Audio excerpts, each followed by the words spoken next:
Hello all, welcome back to my channel. ഇന്ന് നമ്മൾ വളരെ ഈസി, ജ്യൂസി ആൻഡ് സോഫ്റ്റ് ആയിട്ടുള്ള ബീഫ് ഫ്രൈ ആണ് ചെയ്യുന്നത്. ആദ്യം തന്നെ ക്ലീൻ ആക്കി വെച്ചിരിക്കുന്ന ബീഫിലേക്ക് നമ്മൾ മഞ്ഞൾപ്പൊടി ചേർത്തു. അതിനുശേഷം മുളക് പൊടി ചേർത്തു. ഇത് കാശ്മീരിയും എരിവുള്ളതും മിക്സാണ്.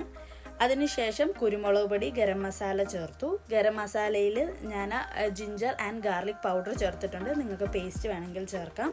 അതിനുശേഷം ഉപ്പും കറിവേപ്പിലയും ചേർത്ത് നല്ലോണം മിക്സ് ചെയ്യുക. നല്ലോണം മിക്സ് ചെയ്തിട്ട് നമുക്ക് റെസ്റ്റ് ചെയ്യാൻ വെക്കണം. ഫ്രിഡ്ജിലോ പുറത്തോ റെസ്റ്റ് ചെയ്യാൻ വെക്കാം. മിനിമം 1 hour റെസ്റ്റ് ചെയ്യാൻ വെക്കാം.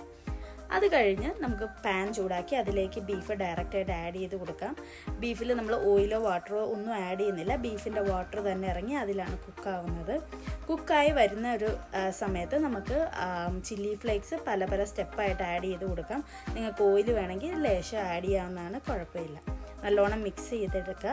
അങ്ങനെ നമുക്ക് വളരെ ടേസ്റ്റി ആയിട്ടുള്ളൊരു ബീഫ് ഫ്രൈ ഇവിടെ റെഡിയാണ്. എല്ലാവരും ട്രൈ ചെയ്യുക.